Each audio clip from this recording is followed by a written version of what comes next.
Hey guys, welcome to another great weekend on the BNS podcast. It is your host Ike O in the house, and today I have a very interesting guest on my show. Something different. We've never had this kind of capacity coming in to tell us what he has been through in the real life and also what he's been through on the outdoor life too. So welcome to the first time, hopefully not the last. Shayne. Shayne, how you doing, buddy? Hey, I'm doing pretty well. How are you? Good. Shayne, you and I have had a little chat before we actually came on. Um, your story is very interesting. First of all, well, thank you so much for your service and all that you've done for this country and serving in the military. Thanks a lot, Shayne. Okay, appreciate that. Yeah. Please introduce yourself to the world and tell us who you are, where you're from, and our global audience will definitely want to hear this great story. Cool. So my name's Shayne Burke. I'm from Western Massachusetts, a small town called Granby. Um, Second generation there. My father was raised there as well. So pretty much born and raised in the woods. I used to hunt with my father back when I was a kid. Um, you know, Taught me everything about nature and how to respect it. Don't kill anything you're not willing to eat, things like that. Um, I joined the U.S. Army Reserves in 2006, and soon after I graduated high school in '08, I found myself in Kuwait and Iraq in the Middle East, um, supporting Operation Iraqi Freedom. When I got there, it was part of the withdrawal. So by the time I got there, we were breaking down a lot of the bases that we had built up for the last like 9 years, 10 years almost. And so pretty much, my time there, I like to say it was very, it wasn't a walk in the park by any measure, but it really wasn't too bad. You know, we had some incidents with combat, but nothing too crazy. Nothing like 03, 04, 05. That was the Wild West back then. Um, so been in the Army Reserves for just past my 18th year, and gonna go to the long haul. Obviously, 18 years. I'm gonna at least hit 20, but we'll see where I end up after that. I'm a staff sergeant, E6, and I've seen pretty much almost every state thanks to the Army in the United States, and I've been to quite a bit of countries as well. So obviously like Kuwait, Iraq, and then I spent some time in Europe, specifically mostly Poland and Germany. We were there supporting the war effort in Ukraine. So that pretty much got me to where I am now in my military career. Let's see. So basically, after I got back from Poland, I found out that while I was in Poland, I was going deaf in my right ear. And when I got home, I got processed with the Army, and they told me that I had nerve damage in my ear. So basically, I got a referral to go see an ENT. That was going to take too long, so I figured I'd just go to the VA and get that ball rolling, per se, to like get a hearing aid and stuff like that. So they discovered that I actually had a brain tumor. Oh wow! Yeah, so that was 2022. I had brain surgery October of that year. I got married. We had like a very hasty wedding. About let me see. Our wedding was Saturday, and then I woke up Sunday, went and got an MRI. That was just for images for the surgery, and then I went into surgery that Monday. Wow. And so they removed the brain tumor.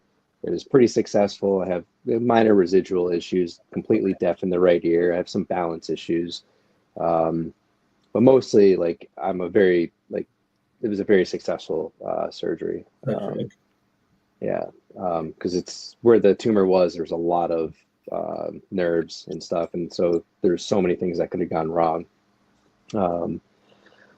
So after that, my wife and I decided that we would obviously put off our honeymoon for, about until we were comfortable, basically. And Correct. so 2024 comes around, and May 2024 specifically, and we're like, all right, we got the money, we've got the time, we're feeling healthy again, like, let's go do this. And so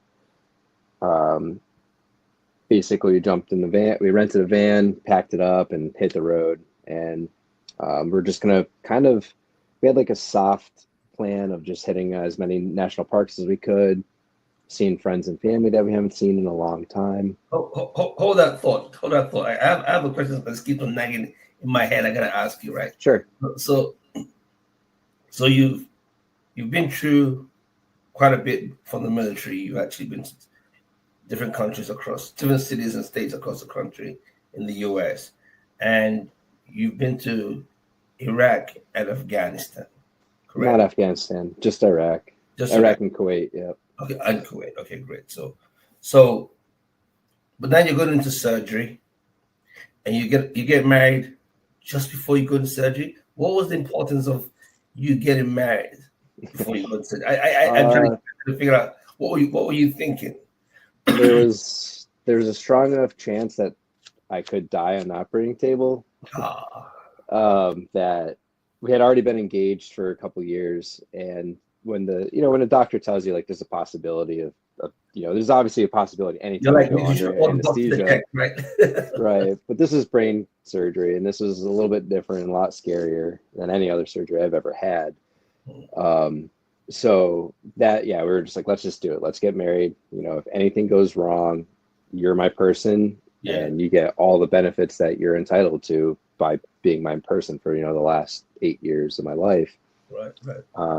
So that was like the main reason. That's a very caring thought. I guess most men who think along those lines, that's beautiful. I mean, that's true. I wish women could also think along those lines too, Shayne. Hey, that'd be nice. That might comment also. If anything goes, but that's important. Right, great. Cool. So how you doing health-wise? You feel much better? Yeah. I mean, the brain tumor caused, some residual stuff, but for the most part, like, I had brain surgery in October, and I was hunting by December. Okay. Which was like, it was tough though, because when you walk into the woods,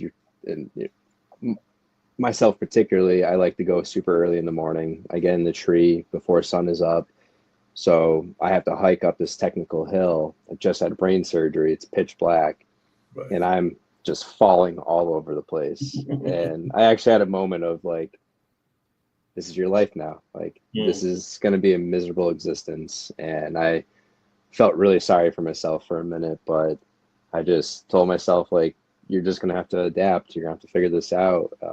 Maybe it's just because you just had brain surgery 2 months ago. Who knows, So I don't tend to be very easy on myself. It's just kind of I don't know why I do it, but I'm pretty rough on myself. So rough on yourself now. You're thinking, okay, well, this is where I am. Life is not going to be like it was months ago. How did you overcome that psychologically? Let's go there for a second, because there might be somebody who's watching this, right? They're thinking, oh my God, my whole world is falling apart. And now hearing it from a guy who's been in the military, who's supposed to have that macho guy, tough image kind of thing, but now he's processing his life differently, right? What kind of emotions were going on? How did you overcome all that? Usually myself personally, I kind of just picture somebody doing more with less, right? So I have both my legs, I have both my arms, I can see out of both my eyes. Right. I just can't hear out of one ear, and I have bad balance, right? But there are men and women out there that have suffered far worse than me and carry themselves a certain way. And undoubtedly they have their days too, because we're only human. And So I try to, I tend to put myself in other people's shoes, Correct. and that kind of helps me a lot. Yeah. So Awesome. Wow. Okay. So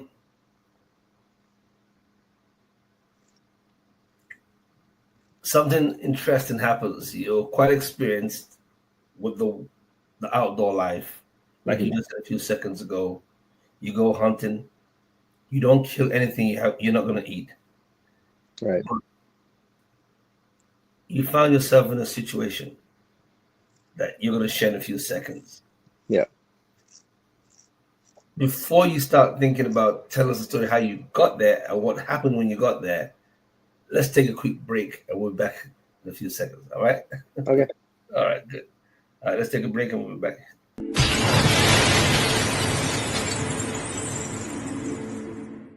Welcome back to the podcast, the BNS podcast. My guest today, Mr. Burke, who is from the military, has a strong military background, has overcome brain surgery, and is about to tell us a very interesting story. And that's why one of the reasons why he's on the podcast. So, Shayne, tell us about this story now. How did you find yourself in the situation, first of Yeah. So I was on my honeymoon with my wife. We finally felt like we were healthy enough and financially stable enough to take this journey. She was about to start nursing school, so we knew that the next 2 years, 2+ years, really was going to be challenging for us to navigate for a number of different reasons. So we really wanted to go do our honeymoon pretty big. So we took a 21 or 23-day trip is what it was supposed to be. Wow. um, so we went out west, basically drove from Route 90 starts, on the East Coast all the way to the West Coast. That's correct. So we drove that pretty much the whole way almost. Wow. Wow. Yeah. So we first got to, the Badlands. We spent some time there. Then we got to Yellowstone, spent some time there. One of the other hobbies that I enjoy when it's not hunting season is actually wildlife photography.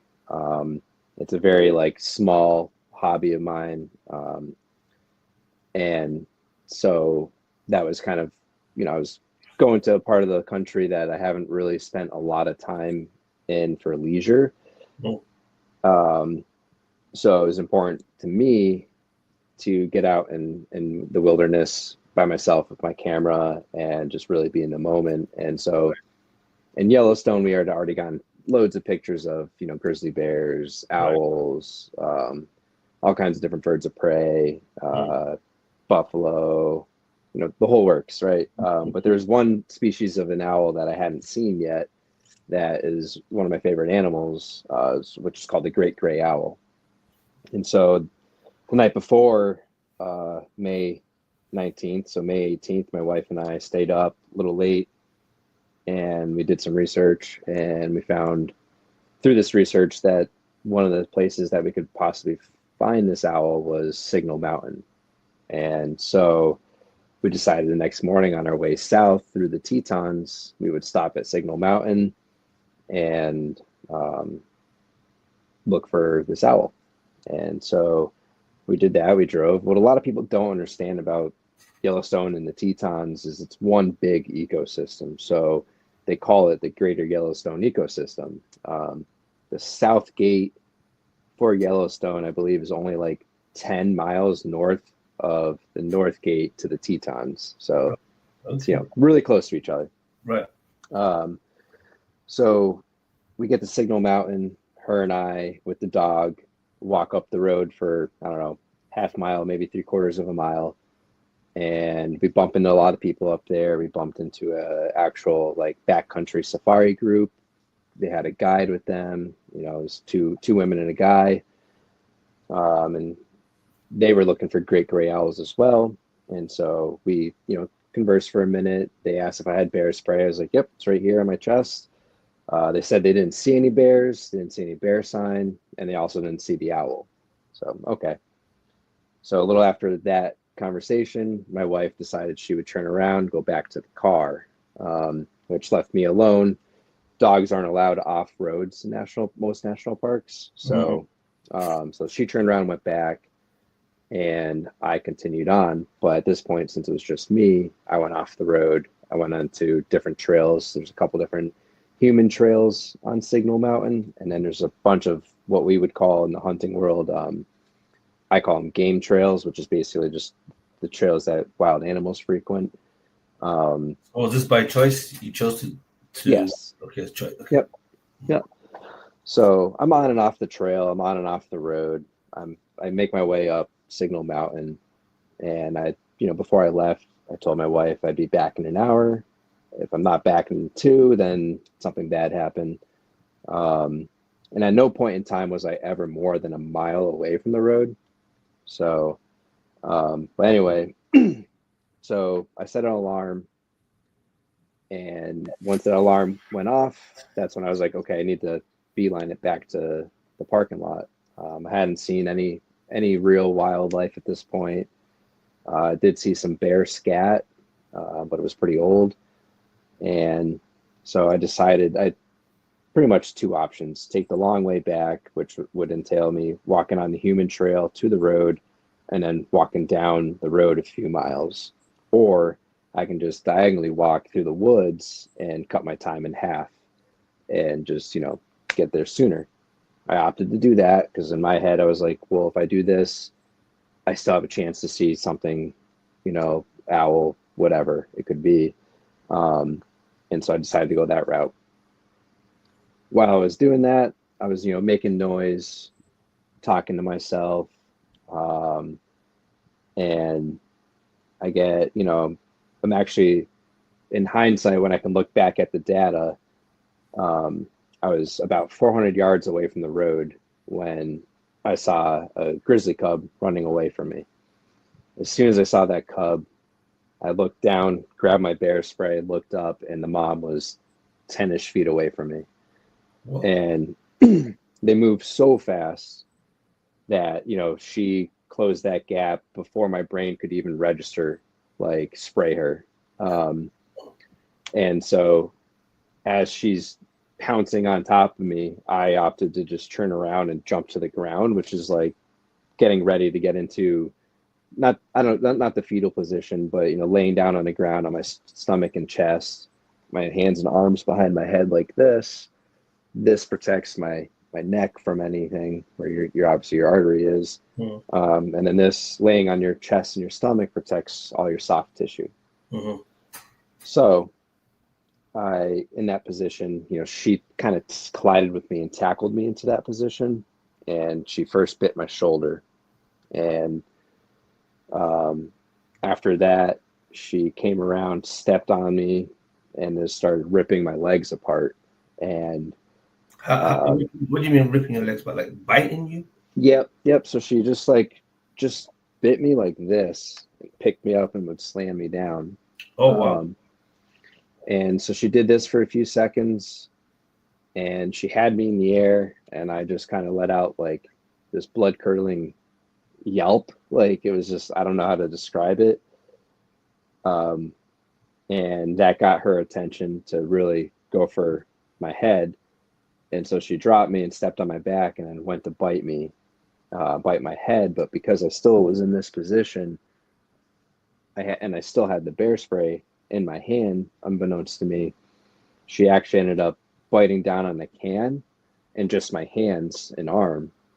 And so the can just, popped and let it, and just blasted its content all over both of us. And then it took me a second to register what just happened and the fact that she's gone all of a sudden. And so I just did a quick push up and looked up, and I was like, whoa, we survived this.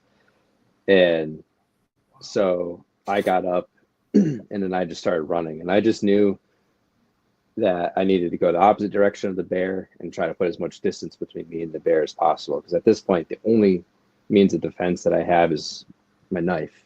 And so I'm sprinting up this hill. There's down trees everywhere. I'm jumping over them. I'm crawling under them.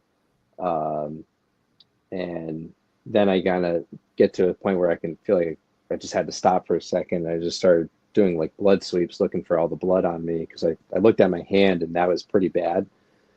And so I just like looked at my legs and I was like, oh my God. And I like touched beneath my buttocks and I could just feel the blood pouring out. And I was just like, okay. And I recognized that it wasn't bleeding from any arteries that I could tell. So I knew I had some time. I looked for whatever gear I had left on me. I had my phone, thankfully. So I grab my phone and I look, and somehow I have service. And so I just call my wife, and I'm expecting to say goodbye. Like, I at that point, like I was like, I might survive this, but I also might die. So I might as well say what I need to say now to her, and just let her know I'm sorry. Like, this sucks. And so I called her and I picked up, and of course she's all bubbly and just like, what's up? And I'm like, I got attacked by a grizzly bear. And she's like, what? And I'm like, no, seriously, I just got attacked by a grizzly bear. I'm running back up Signal Mountain, and I barely had any service. So my grid coordinates weren't coming in at all. Like, it was giving me false coordinates and stuff like that. So essentially she's like, okay, I'm going to call 911. You just, you start doing triage, make tourniquets, do what you have to do to survive. And so I was like, okay, I need to get somewhere where I feel safe first, because at this point I was on this really steep hill. And so I just kept running. And all of a sudden, like, I got to this plateau and it kind of cleared out, and there was no shrubs anymore. It was just trees. And I was like, okay, I can see 360. I'm just going to sit tight here. And this is where I still have cell service. So this is where I'm going to make my last stand, if you will. Wow. And so I started to assess my wounds the best I could. I couldn't really move my arm very well, because she, unbeknownst to me, totally shattered my right shoulder. Wow. So I'm, taking all my gear off, and I'm cutting straps into tourniquets. I applied 2 tourniquets to my right leg, 1 to my left leg. And at this point, I'm conversing with the wife, where, she's trying to coordinate with the Rangers still. So they decided that the best way to find me was for me to call 911 and then get in touch with the dispatcher, who would in turn talk to the helicopter directly. Yeah. So that's what they do. And basically the dispatcher is like, okay, Shayne, we're putting the helicopter in the air. Can you hear it? And I was like, hear it? I can see it. And they're like, oh, wow. Okay. Like, tell me where to go. And I was like, if they stop right now, turn to their 3 o'clock and fly straight, they're probably going to fly right over me. And that's literally what they did. They just flew right over me. And like, I'm obviously like trying to wave to them, and I'm like on the phone with dispatch, like, they just flew over me. And then they did the same thing, and then they found me in like 3 minutes. And so I've what saved the situation? Do you think if they didn't find you, would you have lost your life? Would that be your thought? I really don't know.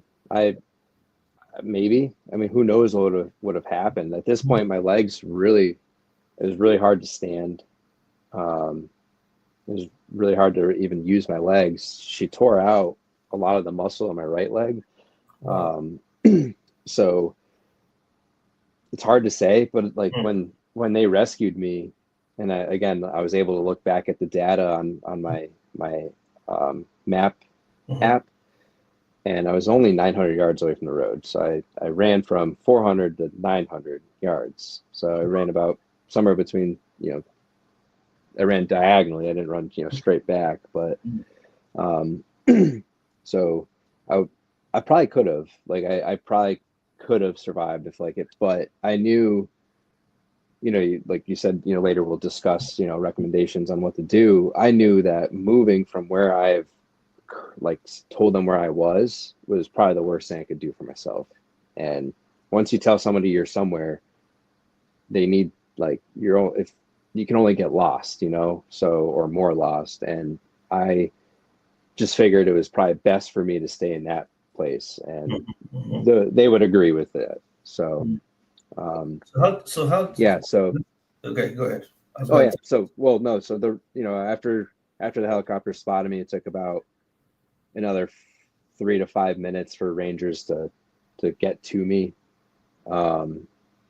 And pretty much right then and there, when I saw the first Ranger, he came over and he just started assessing me, and instantly just started. I was alert. Like I had a conversation with him. Aside from like telling him my blood type and some vital information, I begged him, to not kill the bear, things like that. Wow. Yeah. So So let me ask a question here. So, how do you manage to keep your composure in this very intense moment? How do you? Is it your training enabled you to think, okay, put my hands here and don't freak out, and just cover my neck and all my vitals? I How, mean, yeah, yeah. it's definitely being stoic and just having the ability to keep, a level head when you're going through something traumatic. Definitely, I would argue a lot of that did come from my military training. The fact that I knew what to do when the bear attacked me, get into that position, and try to play dead, which isn't easy when there's a 350-pound bear trying to rip you apart. But I did all that research prior to going because I knew I was going to bear country, and I didn't want to go to bear country unprepared. So like I went into this with a legitimate and reasonable fear that this could happen. Regardless, like we knew we were going to be doing backcountry camping and things like that. So it was very important for me to heed all of the information that I could and try to survive. So The essence of survival here is try and play dead. So once you play dead, the chances that the animal will just let you go. yeah, so it all depends. Mhm. And so there are two main reasons that a bear is going to attack you, or grizzly bear would attack you. Number one, typically, is it's protecting something. So that something could be a cub, in my case, or a food source.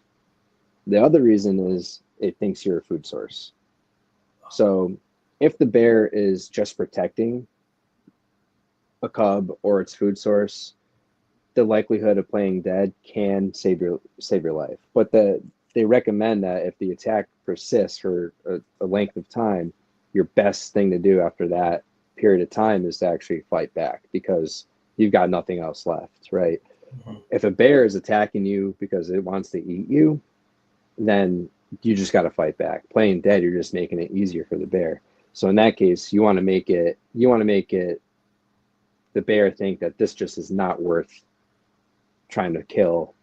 Like ultimately predators don't want to get hurt during their time of trying Yeah. to kill something. So that's why you fight back, and that's why you fight back against black bear, because black bear aren't known to attack for any other reason other than Food. food source. They're not as protective of their cubs. Typically, their cubs will just jet up a tree, and then the mom will run away, and then the mom will come back when it's safe. Most of the time, there's always anomalies in any situation. Mhm. That's None of right. this is perfect. Mhm. But yeah, so Okay, so that's something for us. So someone just asked the question. I put the question across to you. It says, what was going through your mind when you chose to focus protecting the bear's safety after you found the attack, after you've been attacked? Because you just said here that you said don't kill the bear. yeah, So what was going through your mind? I understood instantly that two things. Number one, I was in the bear's home, and I do think when we recreate in places, wild spaces, we have to acknowledge that we are in their territory, and that is a very real risk. And I don't want an animal to die just because I was out there and I You came chose to to do this. something risky, Mhm. right? Right. And so yeah, I didn't want that to be an issue. That's a very And it was interesting thought. Very yeah, interesting. Yeah, for you to actually in that state the first thing you're thinking is, oh, please don't kill the bear. Okay. Yeah. So And let me ask, and go ahead. the bear was protecting its cub. It was acting in a natural capacity. It didn't want to eat me. I was Right. a threat. Right. So it Or at least it saw you. Yeah. So it's, Mhm. yeah, you're right. Okay. All right. So um, let's take the last few minutes. We're over 30 minutes already, but that's fine. Yeah, Um, it's okay. what advice would you give to the everyday hiker? Um, Um, outdoors, who does hiking outdoors, to better prepare for themselves against the wildlife. Let's take a few minutes to answer that. I have two more questions and it's a wrap here. sure. So number one is don't go alone unless you absolutely have to or want to. Like understand that risk of going out alone Don't go ab- alone. astronomically increases the chances of things going poorly. So know and understand that. I'm just naturally a loner. I love to be alone, especially in the woods. So that was something that was a risk I decided to take. Right. Understand that if you're going to do that. And number two and three would be number two, always have a first aid kit. I left mine in the car because I told myself, oh, I'm only going a mile in the woods. I don't need this. Mm. I had two tourniquets in there. I would have been so much better off. I would have been able to control so much of my bleeding had I had my kit. And then the other thing is the sat phone. My wife had our sat phone, and I would have instantly been able to just ping that, and I would have been saved in minutes instead of hours. So Wow. yeah, that's what I would recommend. So, Yeah, so all the things you've advised the everyday hiker to do, you didn't do right. it. Yep. Not even one of them. Yep. I Okay. learn from my And mistakes. you learn from that mistake. Well, hopefully, no one else will go through that. So why is it important for people to actually respect the wildlife? Because you said that a lot. Mhm. Um, and even though it's a very dangerous environment sometimes, to why you use the word respect the wildlife, respect Um, so I mean, the outdoors, the wildlife, the habitat, it's all a finite resource, that's right. and um, animals don't have voices. They need someone to advocate for them. So I think that's kind of why I say respect the wildlife, because everything's entitled to live its life to the best of its abilities, and we're you know we have this thing in here where we can reason and animals can't. So um, you know I think just respecting wildlife, leave it be, leave no trace, things like that is just going to preserve future generations to be able to witness these beautiful things that we have now. And like I said, it's all finite. Like it might not always be here. And things like grizzlies, they're they're they're a protected species, and their numbers are not amazing. Some people would argue against that, but yeah. So that's my answer. Wow, that's a good one. Um, all right, so we're coming gradually coming to the end of the podcast. Um, I want you to take a minute, look at the camera, and just speak to anyone who's out there who might find themselves in a situation, be it from a clinical point, from what you went through, or the actual attack in your experiences. Just take a second and encourage them and inspire them, and then I'll ask you the drop-off question, and we can call it a day.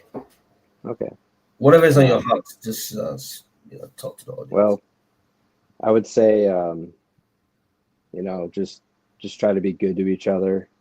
Understand that like we're all in this world trying to get by, and life's already hard for every one of us. So know that you're not alone. And if you're ever in a dangerous position, not feeling right, call somebody and just take care of yourself. There's somebody out there that wants you to still be around Wow. and be the difference for the people around you. Well said, Shayne. Well said. A drop of question from our last guest. I'm going to read it word for word so I don't make a mistake on this one. It says, what is the thing that deep down you've always wanted to do? And if you had the green light from the universe that told you you'll be successful if you do it, would you do it? Would you read it again? I can. Sure. Sure. I'll read it again. Yeah, sure. It was a long one, but I'll read it again. It says, what is that thing that deep down you've always wanted to do? Right? That's one thing. Mm-hmm. And if you had the green light from the universe that told you you will be successful if you do it, would you do that thing? Okay. So the one thing that I wish I could do or would do is work for a company called VetPaw. VetPaw is Veterans Empowered to Protect African Wildlife. And essentially what this company does is anti-poaching. So as you know, many species in Africa are under threat, and they're constantly being poached for their ivory or whatever, right? So that's something that I've always wanted to do. I actually started the initial process to get hired by them. And then life kind of came at me pretty hard. And I had to back down. And then I started to tell myself that I shouldn't do it for a number of reasons. And so I never did it. So if those reasons that I didn't want to follow through with it were never to come true, I would absolutely do it. And I would, I think about it often. So yeah, that's my answer to that. So my response to you then is do it. Yeah. Take the first step. Yeah. Let's just right now that the universe is giving the green light. I think you should give it a shot. Just try. Maybe. You got nothing to lose. Maybe. Because all they can say, no, we can't have you. But discuss it with the wife and do it. Yeah. All right. Yeah. Okay. That's a good one. So now what would be your own drop of question for the next person after you, Shayne?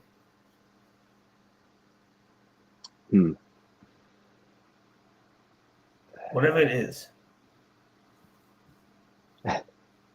I know, right? Yeah, it's hard. I